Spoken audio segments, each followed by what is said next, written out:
it's absolutely a pleasure to have all of you join us today for this very fascinating interaction with a very, very interesting person, I must say, Jaideep Prabhu.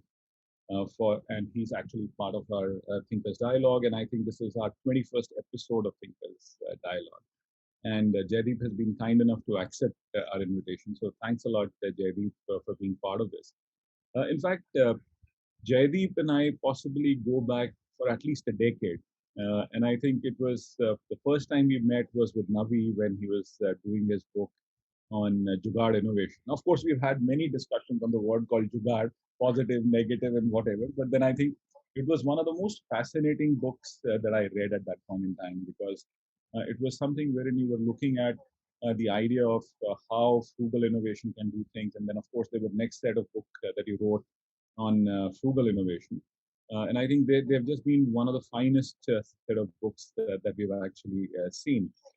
And other than that, Jaideep is a professor at Judd School of Business at Cambridge. He's done his PhD from there itself. His research interests lie in international business, marketing, strategy, and innovation. But then most of all, he's worked extensively in India as well, at least telling people what to do and telling bureaucrats what to do. So that's the most important part because this is where this book also comes in on how should a government be, because that is one of the most difficult tasks to do, to really change the direction or change something like a big government that we might actually see. But then other than that, he's a very, he's done tons of publications, so you can always go to his website and see what he has done. But other than that, I think, Jaideep, it's just been an honor to know you and have you as a friend. Jaideep, thanks a lot for joining in today. The format for today's session is a little different. Jaideep will make a very quick presentation for about 25 minutes. We'll do a Q&A and then we'll open it up for people who have questions, or we'll continue for about an hour. So Jaideep, over to you, and thanks a lot for joining. Thank you, Amit. It's always a pleasure to see you and do events with you. We have done many before, as you've said, and had many conversations about so many different topics, from Jugaad to frugal innovation to now, of course, what does this all mean for governments? So it's really a pleasure to be joining you on this session to talk about how should a government be. And to do that, I will have a short presentation. As you said, I'll share my screen. I'll go through that presentation, and then we can have a conversation about some of the things that come up. So how should a government be? The new levers of state power. Now, as you know, Amit, my career has been spent studying innovation, but really mostly in the private sector. And particularly over the last decade or so, I've been very interested in this idea of frugal innovation. Where, along with co-authors, I've studied how increasingly we see small teams, sometimes of our students, who can do things that only large companies or big government labs could have done before. And we see these three teams develop highly affordable solutions, faster, better, and cheaper across sectors, from telecoms to financial services, healthcare, education, and so on. And often these frugal solutions address social problems and impinge on public services and the state. So just to give an example of the kind of frugal innovation that I'm talking about, we see this in software. So WhatsApp is a great example of that.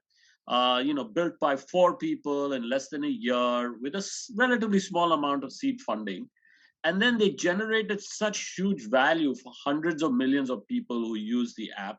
And of course, value for the founders who sold it to something like 20 billion to Facebook. So we see this in software. We see this also in hardware. This is a former student of mine at Cambridge, Eben. He was a mature student. He was doing his executive MBA with us part-time while he was teaching in the computer science department here in Cambridge. And his role was, student admissions. And he and his colleague found that fewer and fewer young people in the UK were applying to study computer science, even at Cambridge. And the ones who applied had never really opened a computer and played with it or done any coding. So, a group of them, small group, said, what if we come up with a basic computer? You see him holding it in his hand, microprocessor, that they would have to tinker with it, combine it with other hardware, and they would have to code for it. And it would be so cheap that if they broke it, it wouldn't be a big deal.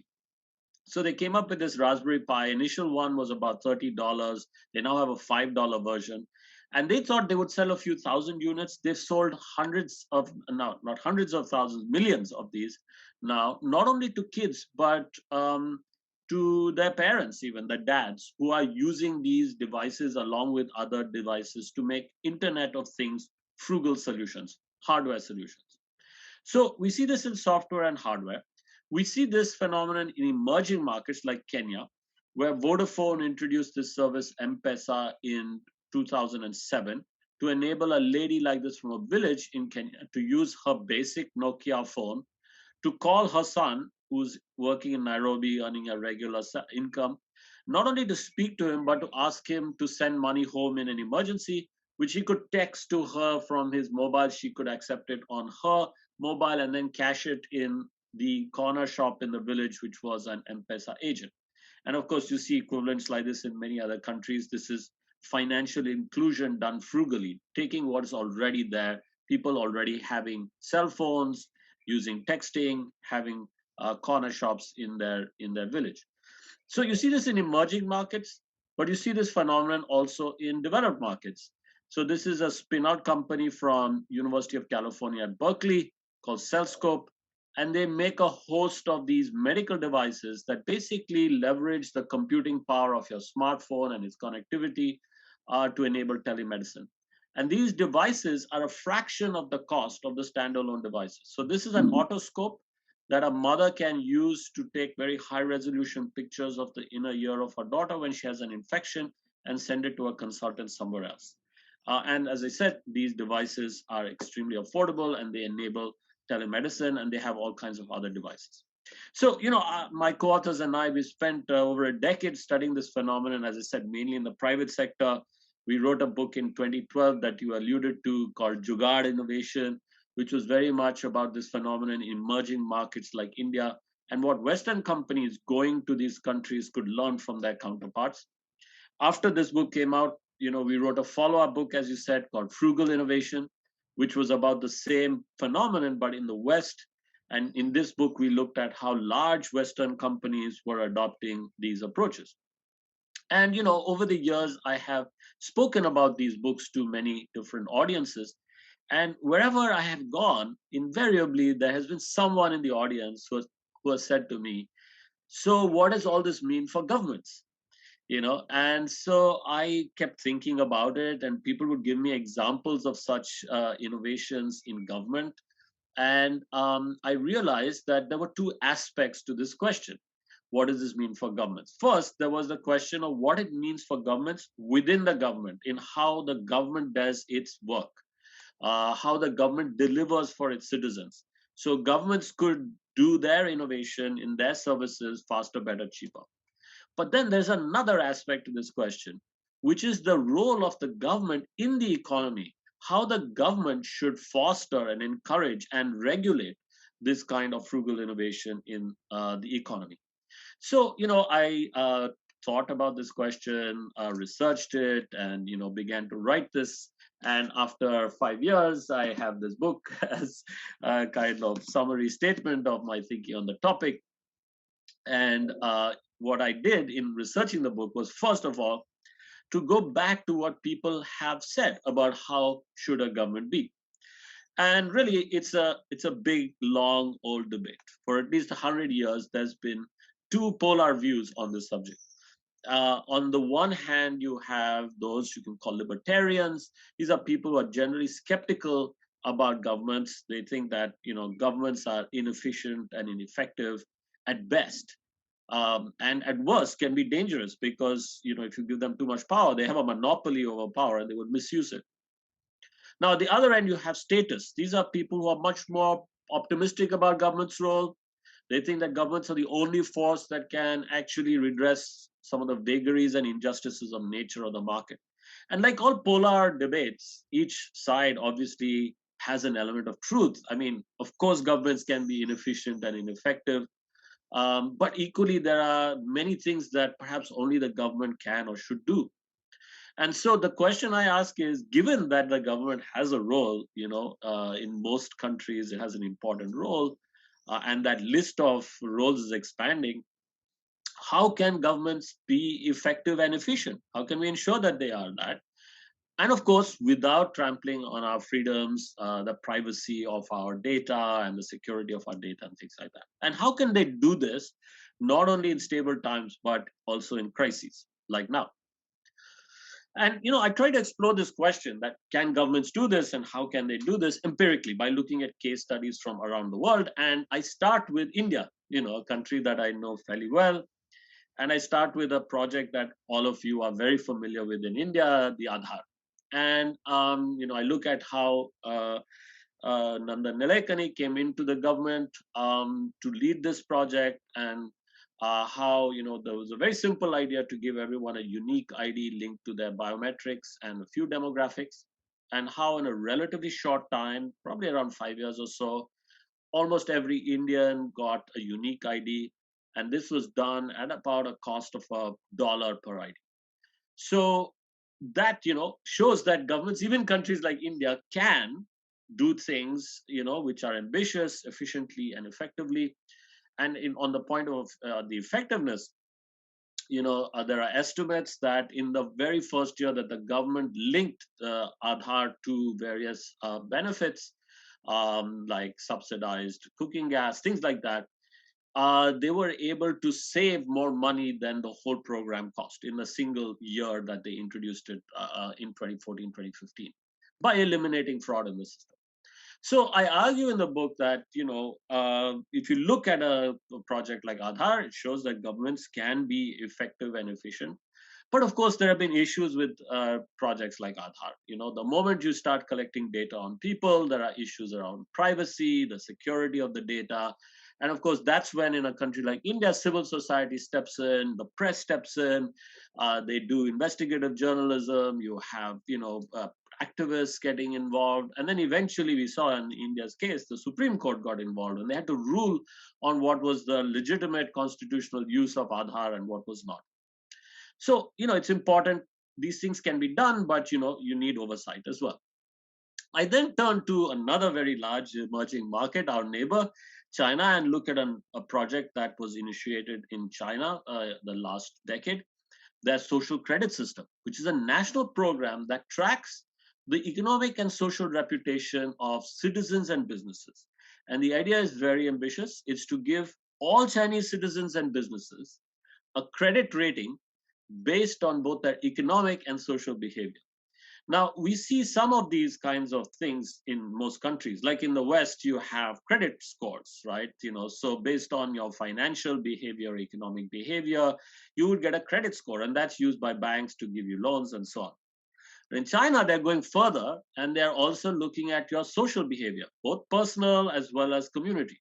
Like your online behavior can be policed. They could have neighborhood watch and behavior based on your or scores based on your behavior in public transport or as a citizen.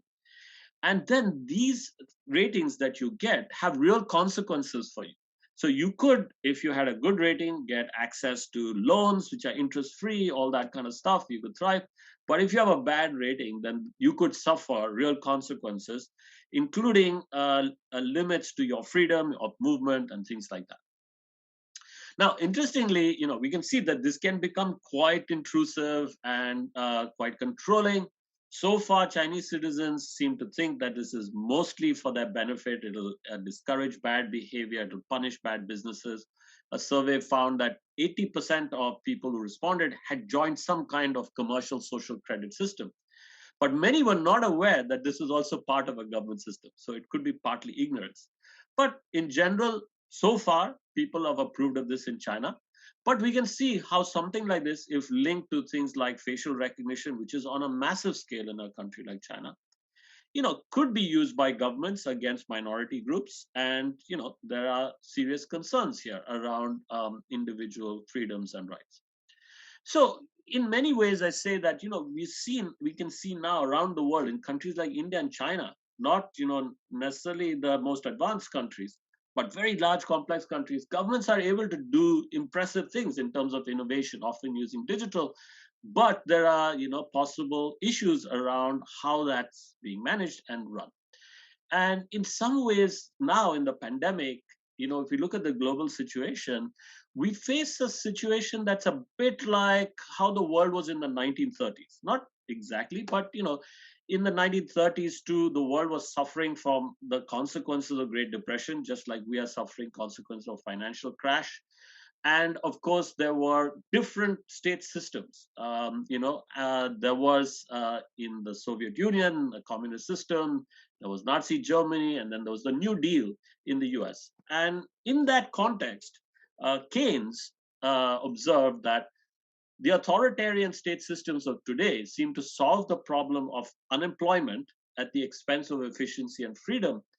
But he argued that it might be possible by the right analysis of the problem to cure the disease whilst preserving efficiency and freedom. And I think it's that balance that he was trying to look for that I'm also seeking in the book. How can governments balance effectiveness, efficiency, and freedom?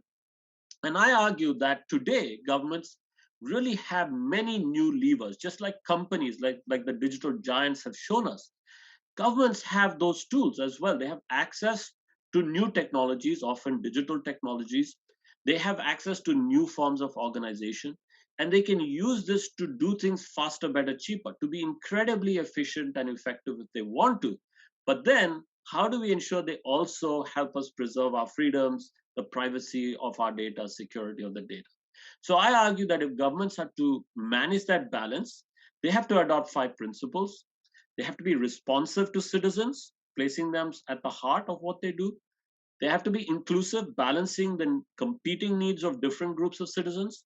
They have to experiment, constantly trying out new ideas and getting evidence of what works. They have to be entrepreneurial in that they have to be proactive and they have to engage early with key players and technologies, and they have to be innovative throughout. And I argue that that's not enough. You also need citizens to play a role. Citizens have to hold their governments to account and ensure that their governments adhere to these principles. So I'll just briefly, before I end, run you through these principles and how I address them in the book. So basically, each chapter will looks at a principle, and I have typically one or two big cases that I look at to elaborate on that principle. So when I look at how states can be responsive, I argue that they have to be citizen centric. This means they have to work outside in rather than inside out. They have to work from the perspective of the citizen backwards rather than from the perspective of the bureaucracy in terms of designing and delivering their solutions. And that they should involve citizens as well in this process. I look particularly at public services and social care in particular, which has become very important now in the pandemic. And I look at this very remarkable social care organization in the Netherlands called Buurtzorg, which is completely patient centric, which has a lot of the effort and the resources placed on the front end where nurses and patients form the relationship. And they have a very light back office enabled by some light touch IT. And basically, this is very effective in being responsive to the needs of the citizens and the patients, very much outside in rather than inside out. I then turn to how the state can balance the competing interests of different groups of citizens. And here I look at how Denmark, for over a decade, no more than a decade, several decades, has employed this principle of flexicurity to how it designs its social security system. So basically, it gives flexibility to employers in the labor market so that it's easier for them to hire and fire. But equally, it protects the interests and the security of job seekers by training them and enabling them to quickly retool for a changing economy. I also look at lots of various experiments in the space of universal basic income and related schemes that have been taking place around the world. And theoretically, we could argue that the UBI has benefits and drawbacks, but the key question is how does it actually work in practice? And so I look at that question. And that actually leads me to my next principle, where I argue that states really need to try out these new kinds of ideas constantly, just like companies do, and constantly in pilots collect data, get evidence of what works, and then scale the best solutions. And here I look at what the UK has done in this space by creating a behavioral insights team in government that has expanded very quickly, applies the latest thinking in behavioral science, and uses the experimental method, just like healthcare and pharmaceuticals do, to actually do randomized controlled trials to see what works. And on the basis of that evidence, then policy is made and delivered. And there is now a whole network of what works departments or foundations which look at disseminating the evidence, latest evidence on what works in terms of education policy, in terms of criminal justice, and so on. So those three principles are very much about how the government should do its own work. I then turn to principles about how the government should manage the economy. And here I argue that when it regulates the economy and new technology, states need to be entrepreneurial. They have to be proactive and engage early with new technologies and players. So earlier on, I mentioned M-Pesa, the service that was developed in Kenya, and a lot has been written about how Vodafone did it as a company, how they innovated. But actually, for me, a very interesting part of the story is the role that the Kenyan central bank played. So they engaged very early with Vodafone.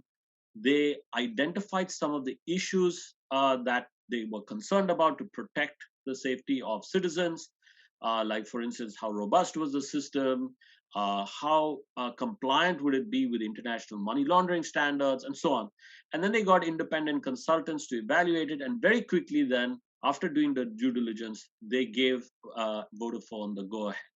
So they were able to encourage and nurture this innovation, foster it, but equally protect consumers. And they did this in a very proactive way.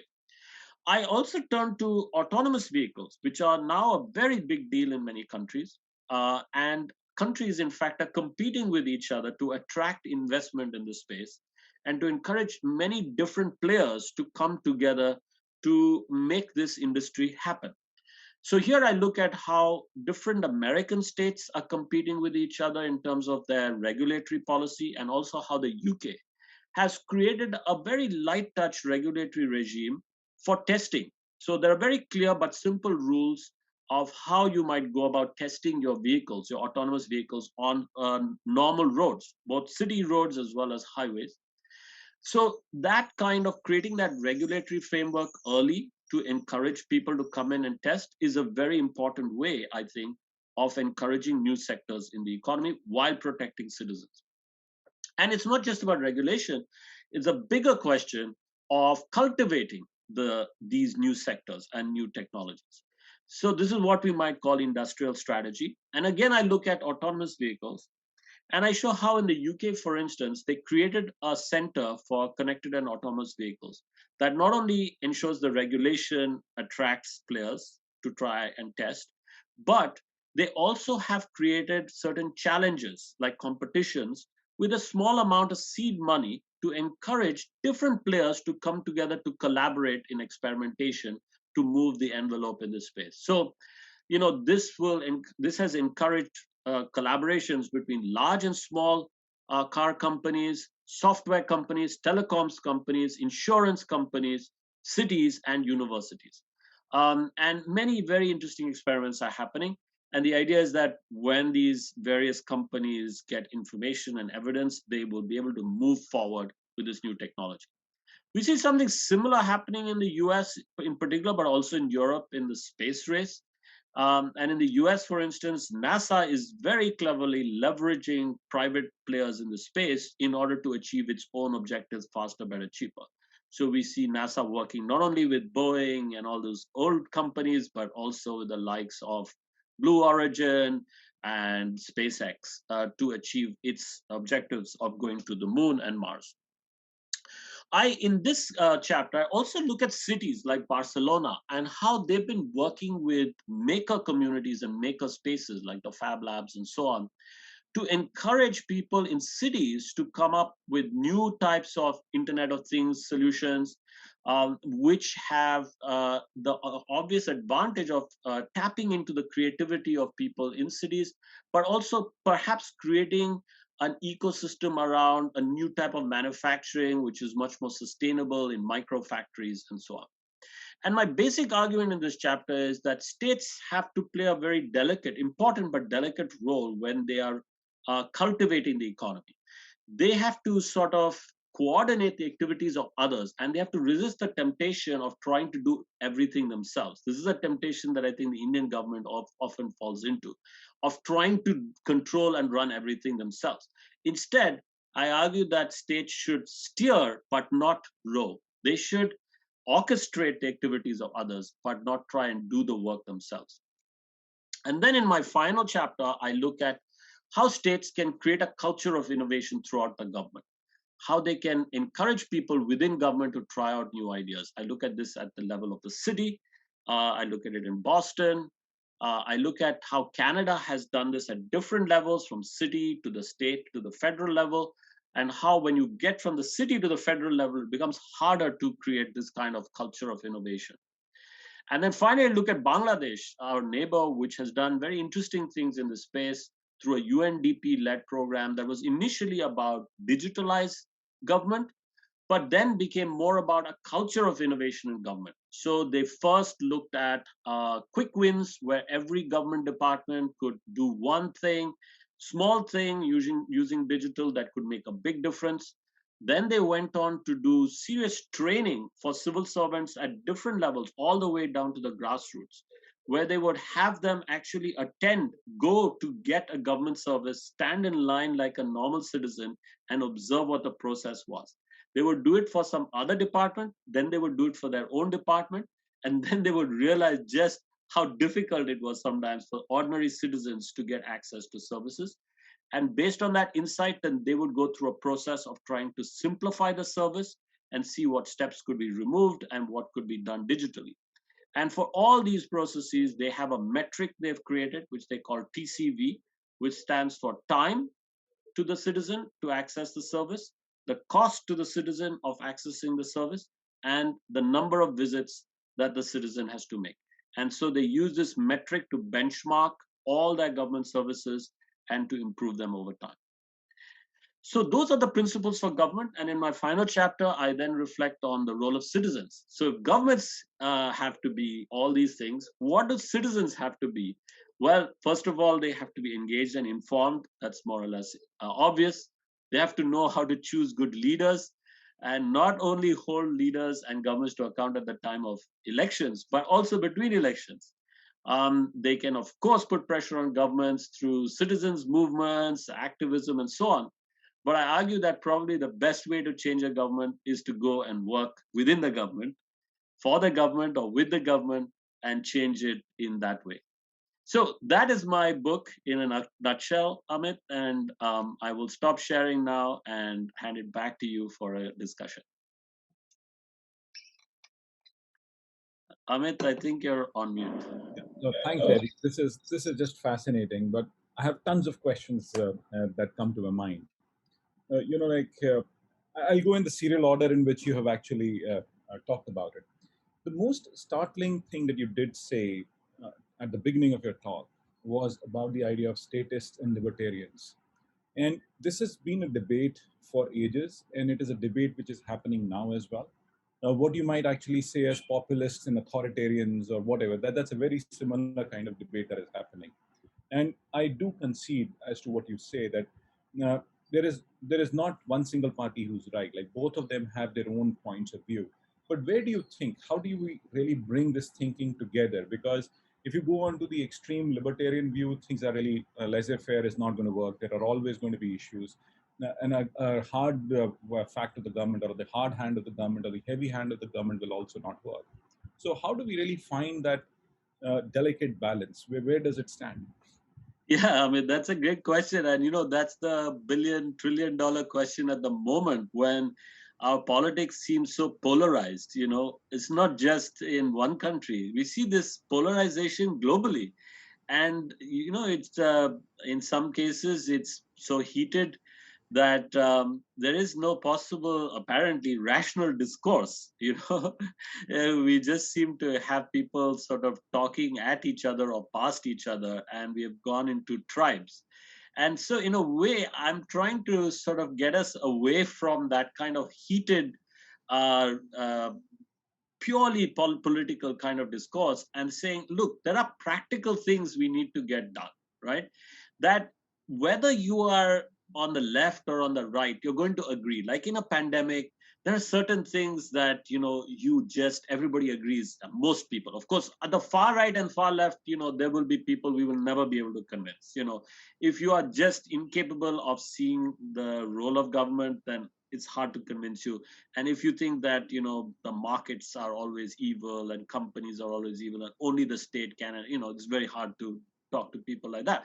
But I would argue that there is a vast middle ground where most people will agree, look, we have a pandemic on, we need a vaccination program, let's do that quickly, let's do that as cheaply as possible, let's do that as effectively as possible. And while we're doing that, let's ensure that we protect the rights of people, we don't take advantage of people. And of course, when we return to stable times, there'll be other things governments have to do. So I try to shine the light on those kinds of practical things, and then say, okay, now if we have agreed that this is practical thing to do, how can we do it well? So, one thing that governments across the world have had to always do is to hand out money to people, benefits, if it's social security, or in a situation like a pandemic, furloughs or whatever it is. That's the role that governments have to do. They have to hand out money to people. Now, how can governments do that better without fraud?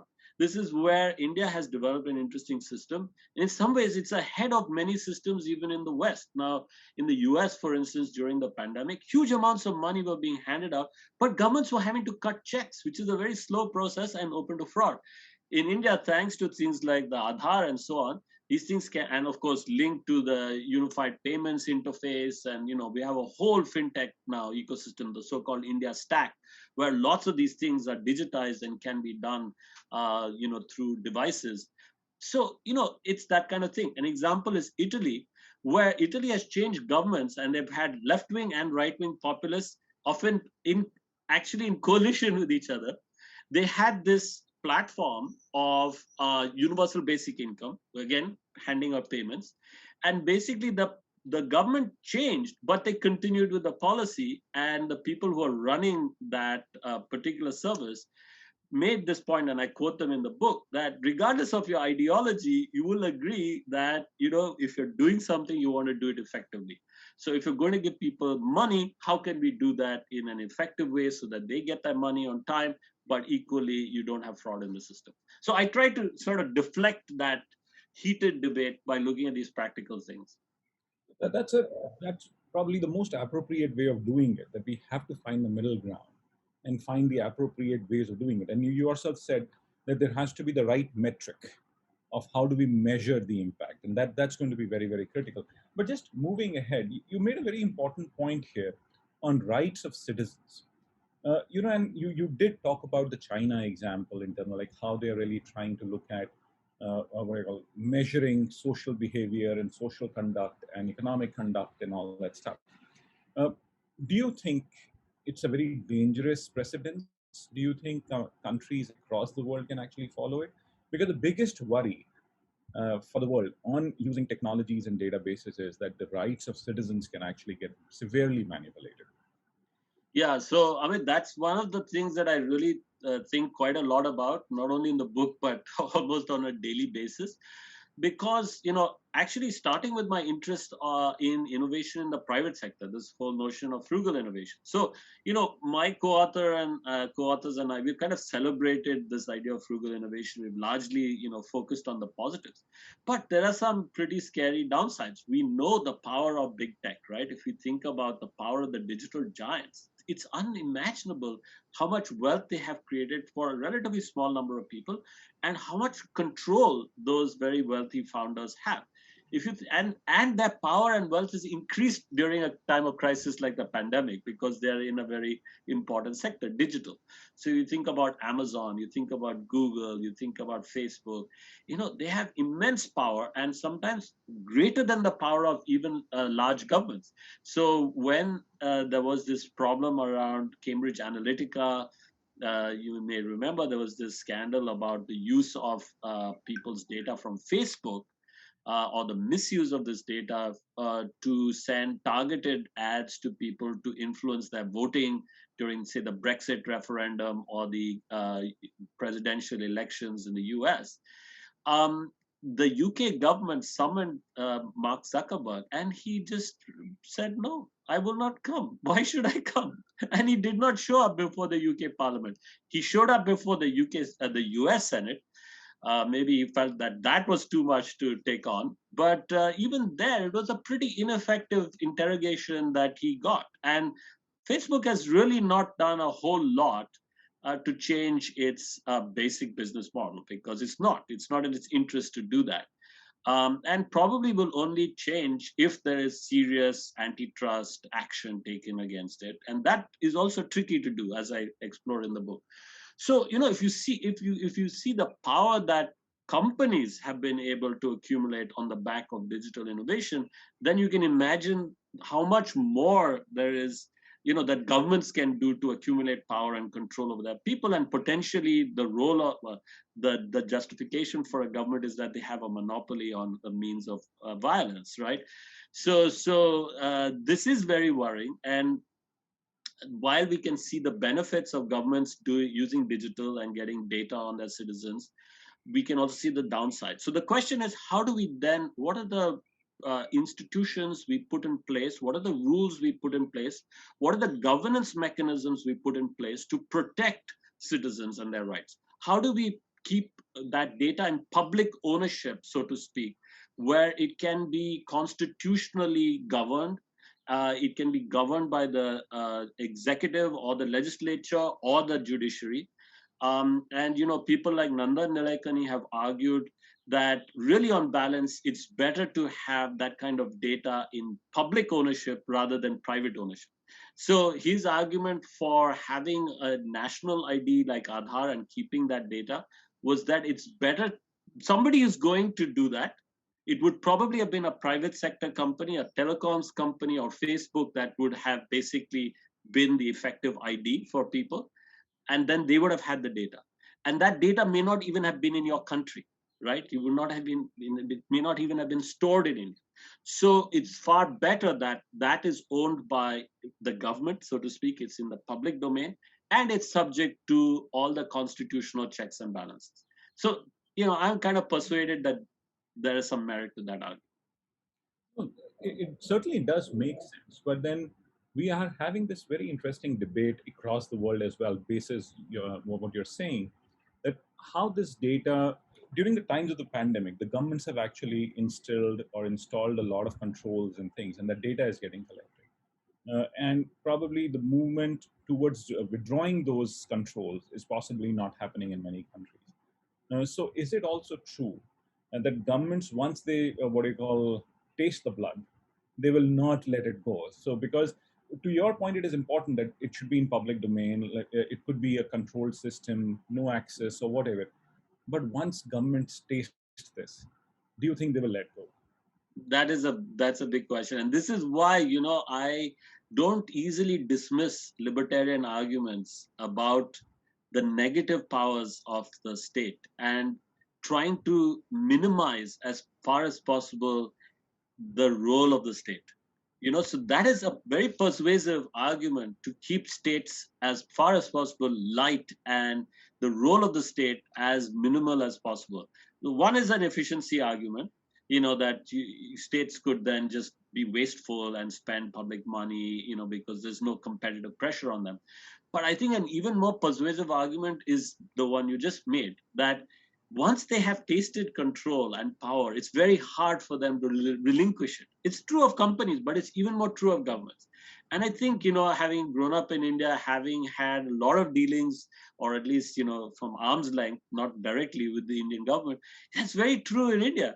The mindset of not just politicians but bureaucrats is often one of control, not one of relinquishing and a partnership with citizens, but it's controlling citizens. And you can see where that comes from. I think there are historical roots, right? Every country, the government is what kept the country together. It was, the unity and integrity of the country, and you have to control these kind of splittist kind of forces. But in the 21st century, we have to move towards more of, especially in a democratic country, of trusting our citizens to do the right thing, and therefore giving them more power, and actually moving the locus of power more into communities, closer to citizens. I mean, and that in my, in that first chapter where I talk about being responsive and placing citizens at the heart, it's, I say you can do this in two ways. You can either move power closer to the citizen, or move citizens closer to the center of power. And by that I mean, like, you can devolve power. So in a large country like India, you can move power away from the center to the states, from the states to the cities, all the way down to the village level, and India has made a lot of progress in that. Or you can use digital to bring your citizens much closer to the center of power and eliminate all the middle, all the hierarchies, and so on. You make it flatter. And in fact, I mentioned the Digital Bangladesh program. There's a very impressive person there who I write about, Anil Chaudhary. He works for the UNDP in the Prime Minister's office. And he talks about government in your pocket. That is his ambition for Bangladesh, that all Bangladeshis will have this tool in their pocket, just as, I was saying, companies have used this for, telemedicine and things like that. His is that this will be your route to government services, all delivered in your pocket through your mobile phone. So, I think we have to do more of that, and change the mindset. So, two points emerge here from your thing, Jaideep, and I have two questions, and I'll ask them together. One is you said something very important about bureaucracy. Of course, in the way Indian bureaucracy works, it possibly has huge roots through the British Raj, especially what happened during Macaulay's time and how they created that. And we have in fact mastered that system more than the British now. Of course, you live in Britain, so you know it. Like bureaucracy out there is very different than what happens in India. So how do we really encourage that the bureaucratic control gets reduced? Because bureaucracy has its own place. They make a great contribution without a doubt. But we have to find a way to balance that whole aspect. And how do we do that? The second point, like power in the hands of government versus the private sector. There is also a dangerous precedent that was set up during the US elections. And I've always questioned that. And I would like to put that question to you as well. When Twitter bans a sitting US president, right or wrong, is a very different thing. But then you actually suddenly start infringing on the debate that can actually happen or a point of view. Because who are the guardians of a democratic process? Because suddenly companies can actually start talking about a certain set of consumers and customers.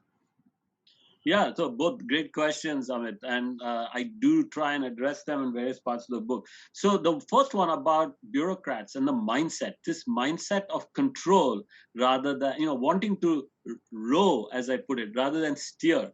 This is very hard, and I have actually had the very good fortune of engaging quite closely with bureaucrats from many countries over time, particularly through doing leadership training programs with senior Indian civil servants, but also UK civil servants, European civil servants from Malaysia, Singapore, Nigeria, etc. And it varies, but there's still this idea that in India you even call I think the IAS called the steel frame. The civil service is like the steel frame. There's this idea that it's holding the country together, and that they have to exercise that power and control. But that world is no longer we are not no longer in the 19th century or 20th century. And companies, for instance, that operated that way, that it was our way or the highway, we would use our monopoly power to force products on you, have gone the way of the dinosaurs. They've learned that they have to work with communities, particularly in a digital world. They're not even the owners of the brand, they're sort of custodians of the brand. They facilitate relationships on a platform, they facilitate exchange. And by giving away, ironically, by relinquishing some of this power and control, They have created enormous wealth. Think about Amazon. In a way, Amazon did what the Soviet Union was trying to do all along and failed. The Soviet Union tried to run the economy in this very regulated way, basically manage supply and demand in a very controlled, scientific way, and they just couldn't do it. Amazon, with very light touch, you would say, relatively with digital technology, just being a kind of a digital platform, is coordinating supply and demand. And but by giving power to them and retaining some percentage of the value created in the process. So, governments could be similarly efficient and effective by relinquishing control, and also keeping in mind what is the role of the government. It's to serve the people. I mean, it's a cliche to say it, but it's true. It is not to control the people, it's to serve the people, to enable people to flourish economically, socially, and so on. And I think some of the, when we see governments around the world, the ones that are the most effective are really operating closer to that spirit. I wouldn't say anyone is still in that spirit, because they still have this mindset of having to control, and maybe it's true in some areas of the economy, and maybe it's true in a crisis. But in stable times, it really, for me, the principle is figure out how you can steer the economy, but not do the rowing. you know because there are many other players that will be able to do lots of things. Economies are too complex for any one organization to be able to run. You need lots of other organizations. I mean, take the pandemic. It's a great example, actually. You take the vaccine program. Okay, so the UK has done many things wrong during this pandemic, but one thing it seems to have got lucky, somehow it's got right, is the vaccination program. And it has taken many different parts of the economy to do that. So Oxford did a lot of the early research because they have that expertise, but they couldn't take it to scale, right? So then you need a company like AstraZeneca to come in to do all the clinical trials, and then to do manufacturing at scale globally and so on. And then you need the NHS to actually put it in arms, right? And all this needed to be coordinated. And actually, the team in government that did it, they brought in someone from the private sector, a bit like Aadhaar. They got somebody who was a venture capitalist who knew how to take calculated risk in a way that bureaucrats cannot and will not do. And she placed bets and so on different vaccine programs, on different vaccines. The same thing happened in the US, actually, under Trump. So anyway, that's that first question. On the second question, that's another massive one, right? How have we got to a point where there are some companies run by a few individuals that are enormously wealthy and enormously powerful, and can decide who can have a voice in society, and can decide that the president or a former president will be silenced, will be cancelled? That's enormous pressure, right? It's enormous power. And I think this is where, now I think it's a little too late with social media, frankly, because these platforms have generated huge, they have installed capacity and massive install bases. It's going to be very hard to break them up without also creating uh, bad effects for people, right? So people rely too much. Like, take Facebook. So many small companies rely on Facebook for their cheap advertising. They could not even advertise and run their businesses before, and now they have that platform.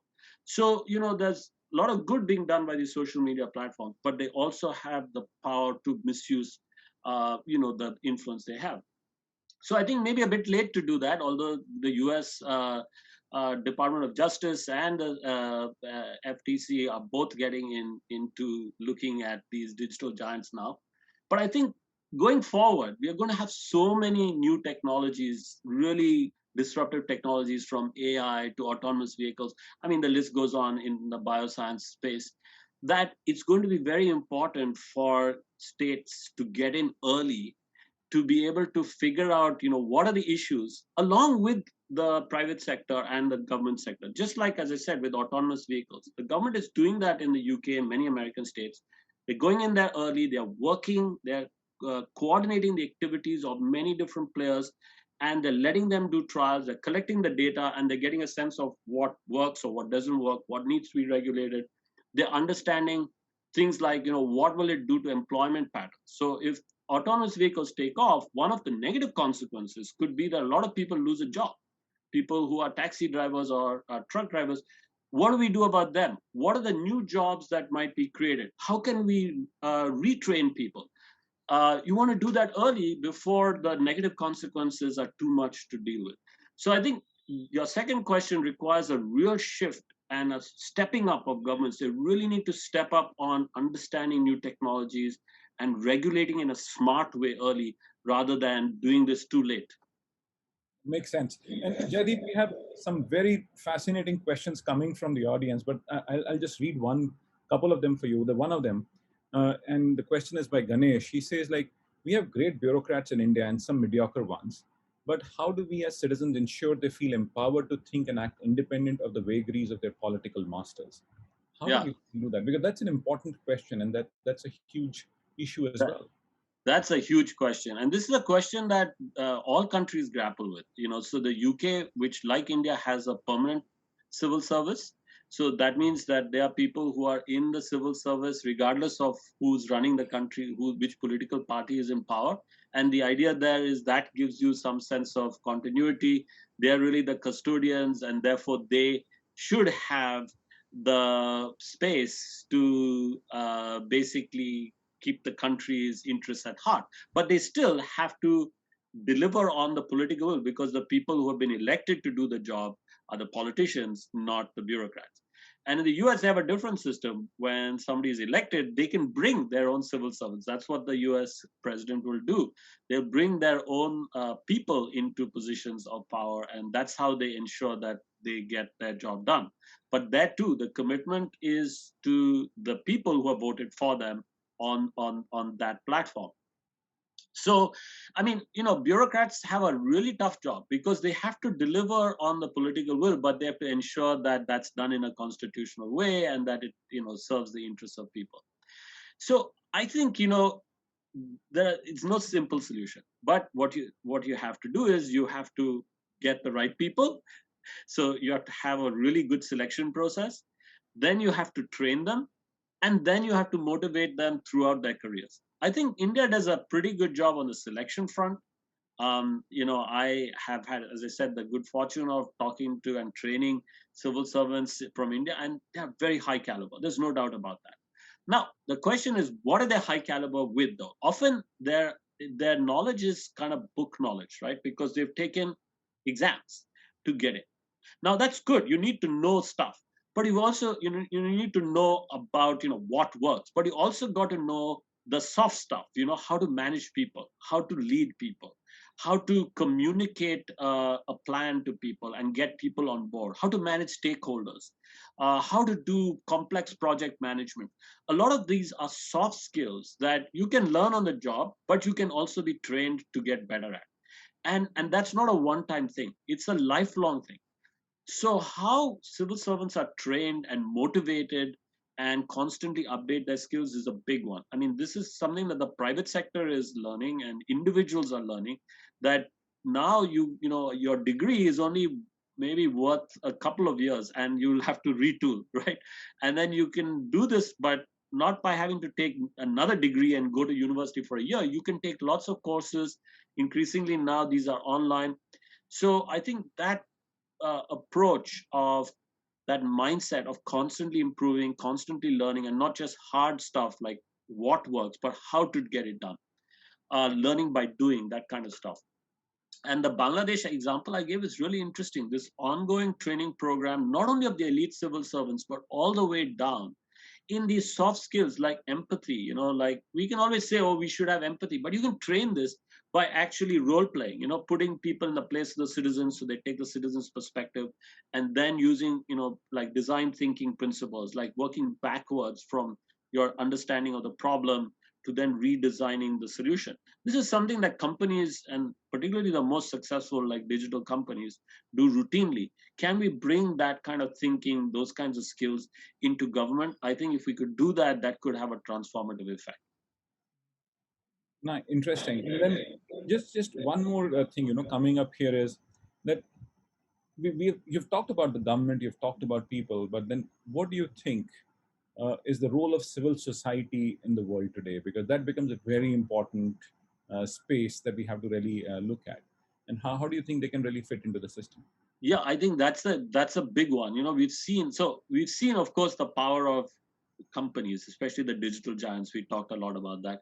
We know that the government has, of course, a lot of power historically, and now getting more powers through digital surveillance and so on, and which they may not give up. But I think civil society also has tremendous power, and again, interestingly, enabled often by digital technologies. So we've seen these movements spread very quickly in response to some event or some trend over the last few years. So we had post the financial crisis, we had the Occupy movement, then we had Extinction Rebellion in response to climate change. And where a schoolgirl, a young girl like Greta, can motivate so many people to organize and protest, and hold governments and companies to account, shame them on social media.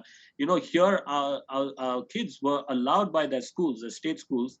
They're usually we are not allowed to take our kids out of school without permission. We can be fined for that. When there were protest marches, the school gave permission. They said, you can take your kids out, but you just have to tell us that they're going on this march, led by young people. So we've seen Extinction Rebellion, we've seen the Me Too movement, we've seen the Black Lives Matter movement. And these, spontaneously they can spark, and through social media, we saw Arab Spring, so in India, we saw anti-corruption movements.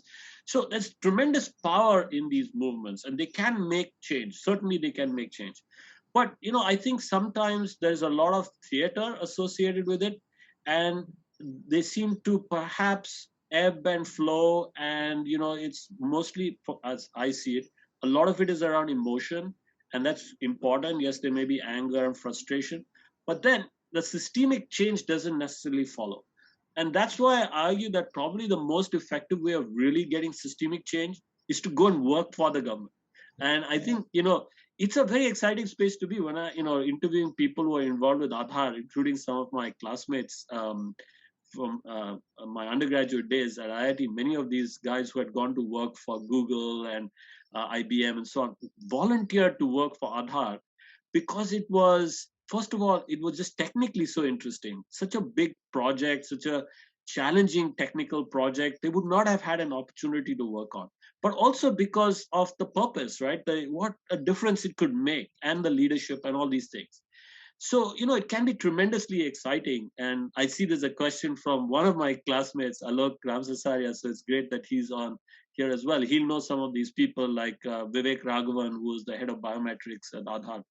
So, you know, if some of the brightest talent in a country like India went to work in government, and not necessarily into their own startup or Google or Flipkart or whatever it is, it will make a tremendous difference. And not just the typical person who goes to work for the government, not the typical bureaucrat, what we call a babu, but somebody who's like an entrepreneur in a way, but wants to make a change and innovate within the government. I think that kind of person could be tremendously useful. And we have so many talented young people. If they went into government to do that role, I think that would make a big difference. Or they could work with government from the outside, whether they have a startup or a company, they can work with government, or if they have an NGO, they can work with government. So I think a bit more collaboration on that front.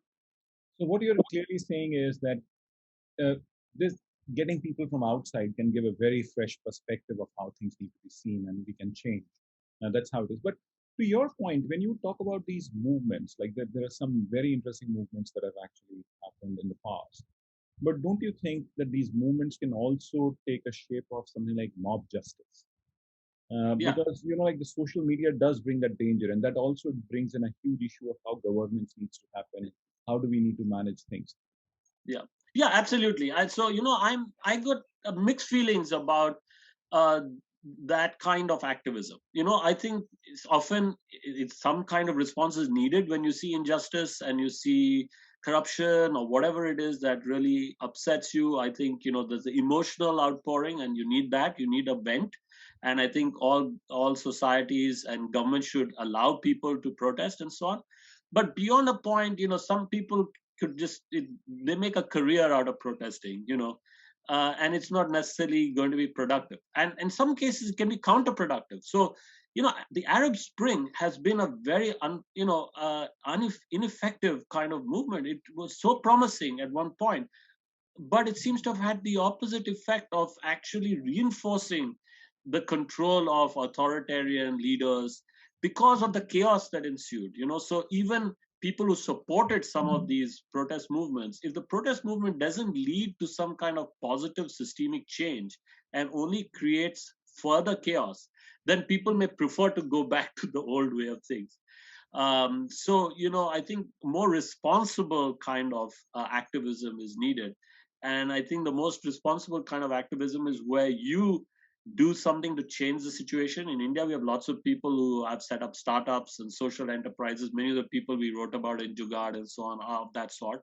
But then in some cases, you can't keep it small. You have to scale it. And that's where partnership with the government can be very effective. But equally, it requires on people on the other side in government to have that openness of mindset. You see, so both sides have to play with each other in that way.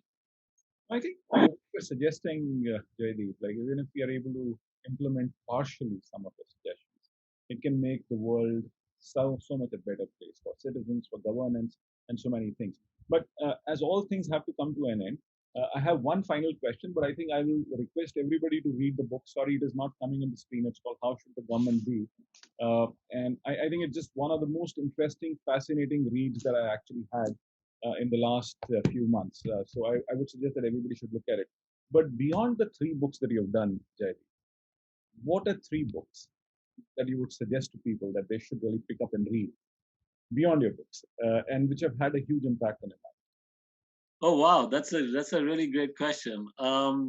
So just off the top of my head, a book that actually influenced me a lot a while ago was Imagining India by Nandan Nilekani, where actually this book, his book came out probably in 2008, I'm thinking, and in it he identified several big issues that India faced. One of them was this issue that practically half of the population and the most vulnerable half didn't have a way to identify themselves uniquely.